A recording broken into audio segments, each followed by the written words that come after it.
Di tanah Sunda abad ke-14, ketika angin dari pesisir Laut Jawa masih membawa harum rempah dan nyanyian alam yang tenang, lahirlah seorang gadis dari keluarga bangsawan yang terpandang. Ia adalah Subang Larang, putri dari Ki Gedeng Tapa, seorang tokoh berpengaruh di daerah Kalapa, kini dikenal sebagai daerah pelabuhan Sunda Kalapa, Jakarta. Ki Gedeng Tapa bukan hanya penguasa wilayah, tapi juga seorang pemikir yang mengajarkan nilai-nilai kebijaksanaan dan toleransi kepada rakyatnya. Istri beliau berasal dari keluarga ulama, sehingga Subang Larang tumbuh dalam dua pengaruh besar, darah ningrat dan roh keilmuan. Lingkungan keluarganya menjadi tempat pertemuan budaya Sunda, ajaran leluhur, dan pengaruh Islam yang mulai menembus Nusantara dari barat. Sejak kecil, Subang Larang menunjukkan kecerdasannya yang luar biasa. Ia tak hanya cantik secara fisik, namun juga memiliki daya tarik batin yang memikat. Ia gemar bertanya, gemar membaca, dan sering menghabiskan waktu di sudut rumah untuk menyalin naskah-naskah kuno yang dibawa para pelaut dari negeri seberang. Ia belajar bahasa Arab dari ibunya, dan dari para ulama yang singgah di pelabuhan ayahnya. Tradisi Islam yang baru tumbuh di pesisir utara Jawa menjadi bagian tak terpisahkan dari hidupnya. Bahkan dalam usia remaja, Subang Larang telah mampu menghafal sebagian Al-Quran dan memahami hukum-hukum dasar fikih serta tasawuf. Ini menjadikannya berbeda dari perempuan bangsawan lain yang umumnya hanya diajarkan menari dan menenun. Keputusan besar dalam hidup Subang Larang terjadi saat ia memohon izin kepada ayahnya untuk menuntut ilmu lebih tinggi. Ia mendengar kabar tentang sebuah pesantren di Gunung Jati yang didirikan oleh seorang ulama besar dari Campa, yang kelak dikenal sebagai Sekuro. Pesantren itu menjadi pusat penyebaran Islam yang penting di tanah Sunda. Ki Gedeng Tapa yang memahami hasrat intelektual putrinya akhirnya mengizinkan Subang Larang berangkat dengan rombongan santri wanita. Di Gunung Jati, Subang Larang menjadi santri perempuan pertama yang diperbolehkan belajar fikih lanjutan bersama para santri laki-laki karena kecerdasan dan adabnya yang luar biasa. Disinilah ia memperdalam syariat, tasawuf, dan ilmu falak. Kepribadiannya yang kuat, tenang, dan bersinar membuat Subang Larang cepat dikenal di kalangan pesantren. Ia tidak hanya menyerap ilmu dari Sekuro, tapi juga membantu mengajarkan dasar-dasar ilmu kepada santri perempuan lainnya. Ia dikenal memiliki suara merdu saat melantunkan ayat Al-Quran dan kemampuan menulis Arab pegon yang indah. Banyak santri menganggap kehadirannya seperti cahaya yang menenangkan.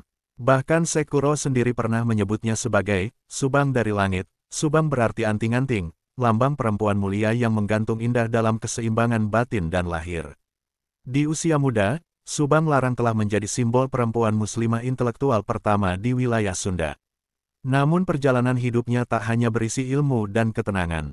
Di masa yang sama, kerajaan Pajajaran di bawah Prabu Siliwangi sedang berada dalam puncak kekuasaan. Prabu yang agung itu kerap berkelana menyamar untuk mengenal rakyatnya secara langsung. Dalam salah satu pengembaraannya, ia singgah ke pesantren Gunung Jati dan bertemu dengan Subang Larang. Pertemuan yang awalnya sederhana berubah menjadi titik balik sejarah. Prabu Siliwangi tak hanya terpesona oleh kecantikan Subang Larang, tetapi juga oleh kecerdasannya yang tak lazim untuk perempuan pada masa itu. Cinta pun tumbuh, namun bukan cinta biasa, ini adalah kisah tentang dua dunia yang berbeda, istana dan pesantren, kekuasaan dan keimanan. Pertemuan antara Prabu Siliwangi dan Subang Larang menjadi pembicaraan di kalangan santri dan bangsawan. Banyak yang bertanya-tanya bagaimana mungkin seorang raja dari dinasti Sunda yang memegang kuat adat leluhur bisa jatuh hati kepada seorang santri perempuan yang dalam kesehariannya justru menolak kehidupan istana. Namun cinta yang tumbuh di antara mereka bukan sekadar perasaan sesaat. Prabu Siliwangi melihat Subang Larang sebagai sosok yang dapat menyeimbangkan dirinya. Subang Larang, meski berhati-hati, tak bisa mengingkari getaran batinnya. Ia tahu bahwa jika takdirnya adalah menyatu dengan seorang raja, maka harus ada jalan yang menjunjung keadilan dan keyakinan yang ia anut. Subang Larang mengajukan syarat yang mengejutkan, jika sang Prabu ingin meminangnya, maka harus bersedia menerima Islam dan mengizinkannya tetap menjalankan syariat dengan bebas. Prabu Siliwangi, yang dikenal bijak dan mencintai ilmu, tak serta-merta menolak. Ia memutuskan tinggal lebih lama di pesantren Gunung Jati, berdiskusi dengan Sekuro, dan merenungkan nilai-nilai Islam yang diperkenalkan Subang Larang. Tak sedikit penasehat istana yang menentang kedekatan itu. Namun Prabu tetap teguh, karena baginya, Subang Larang bukan sekadar perempuan, tapi cahaya kebenaran yang menyentuh batinnya. Lambat laun, Prabu mulai memahami nilai-nilai Islam sebagai agama damai yang dapat hidup berdampingan dengan adat Sunda. Pernikahan antara Subang Larang dan Prabu Siliwangi akhirnya berlangsung secara sah dan sakral. Meskipun tak semua bangsawan menerima pernikahan ini, namun rakyat kecil banyak yang mengaguminya. Pernikahan itu menandai babak baru dalam sejarah Pajajaran. Kerajaan Hindu terbesar di tanah Sunda kini memiliki seorang permaisuri muslimah. Subang Larang tetap mengenakan kebaya putih dan selendang batik khas Gunung Jati dalam hari pernikahan. Ia tidak mau mengenakan mahkota atau pakaian mewah, sebagai bentuk kesetiaannya pada kesederhanaan. Bahkan dalam pesta kerajaan, ia meminta agar sebagian harta yang dipakai untuk perayaan disumbangkan kepada pesantren dan kaum duafa. Kehidupan Subang Larang di istana tidak mudah. Ia hidup dalam dua dunia yang saling bersilang, dunia istana yang penuh protokol dan dunia pesantren yang menjunjung kesederhanaan. Namun Subang Larang tidak goyah. Ia membangun ruang kecil di dalam keraton sebagai musola dan tempat mengajar anak-anak perempuan. Ia juga mendatangkan beberapa guru dari Gunung Jati untuk memperkenalkan ilmu dasar kepada keluarga istana. Pelan-pelan, ajaran Islam tumbuh di kalangan rakyat bawah dan sebagian bangsawan muda. Subang Larang menjadi simbol keteguhan iman, kemuliaan akhlak, dan kekuatan perempuan dalam mempertahankan jati diri meski berada di tengah kekuasaan. Dari pernikahan itu, lahirlah 3 orang anak yang kelak menjadi tokoh penting dalam sejarah Nusantara, Walang Sungsang, Rara Santang, dan Raja Sangara. Ketiganya dididik langsung oleh Subang Larang dengan nilai-nilai Islam dan keilmuan tinggi. Subang Larang tidak membesarkan mereka sebagai pangeran dan putri biasa, tetapi sebagai pejuang ilmu dan pelayan rakyat. Ia menanamkan bahwa darah biru tidak boleh membuat lupa daratan, dan ilmu agama harus menjadi penuntun dalam segala keputusan. Ketika ketiganya tumbuh dewasa, mereka menjadi cermin dari kebesaran ibu mereka, rendah hati, cerdas, dan penuh dedikasi untuk negeri. Walang Sungsang, putra sulung Subang Larang, tumbuh menjadi pemuda yang cerdas dan pemberani. Ia tidak hanya menguasai ilmu politik dan strategi, tetapi juga mendalami agama Islam secara mendalam dari ibunya dan guru-guru pesantren. Namun karena lahir dari permaisuri yang memeluk Islam, ia tidak diakui sebagai pewaris utama tahta Pajajaran yang tetap berpegang pada tradisi Hindu. Meskipun demikian, Subang Larang tidak pernah menyulut api amarah pada anaknya. Ia justru menenangkan Walang Sungsang dan mengatakan, kebenaran tidak membutuhkan tahta, tapi keikhlasan untuk terus menuntun. Kata-kata itu membekas dalam hati sang putra hingga akhir hayatnya. Suatu ketika, Subang Larang mendapatkan firasat bahwa pengaruh Islam akan semakin besar di tanah Jawa. Ia pun meminta izin kepada Prabu Siliwangi agar anak-anaknya dapat menempuh pengembaraan spiritual. Walang Sungsang dan adiknya, Rara Santang, diberi restu oleh ayah mereka, dan dilepas oleh ibunya dengan doa panjang yang penuh harapan.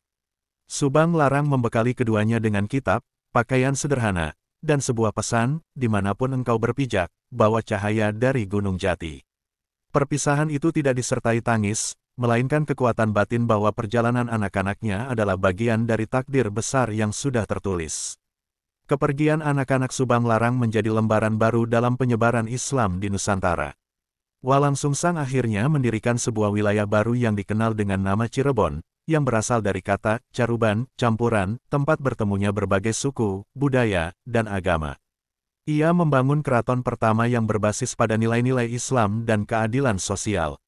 Sementara Rara Santang melakukan perjalanan lebih jauh hingga ke Makkah, di mana ia kelak menikah dengan bangsawan Arab dan melahirkan putra bernama Syarif Hidayatullah, yang kelak dikenal sebagai Sunan Gunung Jati. Subang Larang tidak pernah bertemu lagi dengan anak perempuannya, namun hatinya selalu merasa dekat dalam doa. Di Istana Pajajaran, Subang Larang semakin jarang muncul dalam upacara adat.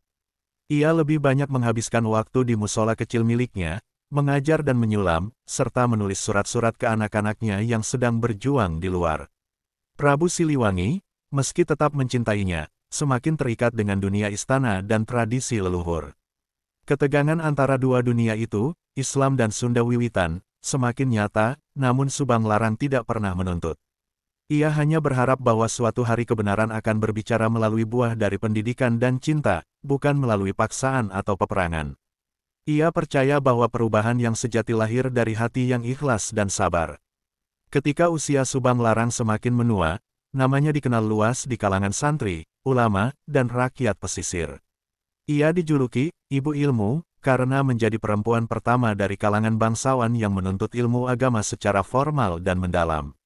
Banyak santri perempuan yang datang dari jauh untuk menemuinya, belajar adab dan akhlak, bahkan hanya untuk sekadar melihat wajah yang diyakini memancarkan keberkahan. Subang Larang tetap hidup sederhana, tidak menginginkan gelar atau kehormatan duniawi. Ia hanya ingin dikenang sebagai seorang ibu, guru, dan pencinta ilmu. Dan di tengah keraton Hindu, ia menjadi saksi hidup bahwa Islam dapat hadir dengan damai dan bijaksana. Ketenangan hidup Subang Larang di istana akhirnya mulai terusik oleh dinamika politik internal. Para penasihat Prabu Siliwangi, yang sejak awal tidak sepenuhnya menyetujui keberadaan Subang Larang sebagai permaisuri muslimah, mulai menyebarkan fitnah dan kekhawatiran. Mereka menuduh ajaran Subang Larang sebagai penyebab munculnya perpecahan di keluarga kerajaan. Beberapa bangsawan bahkan mencurigai bahwa pengaruh Subang Larang akan menggeser tradisi Sunda asli. Namun Subang Larang tidak pernah membalas dengan kemarahan. Ia tetap bersikap lembut dan menunduk, karena baginya, kemuliaan sejati tidak memerlukan pembelaan lisan, melainkan keteguhan hati. Fitnah itu memuncak saat terjadi keretakan antara Prabu Siliwangi dan anak-anaknya yang semakin condong kepada ajaran Islam. Walang Sungsang tidak diizinkan menjadi penerus tahta, dan keraton memutuskan mengangkat putra dari permaisuri lain. Subang Larang, walau kecewa, menerima keputusan itu dengan tenang. Ia hanya berkata kepada Walang Sungsang dalam suratnya, "Jangan kau kejar mahkota dunia, karena di luar sana masih banyak rakyat yang butuh keadilanmu."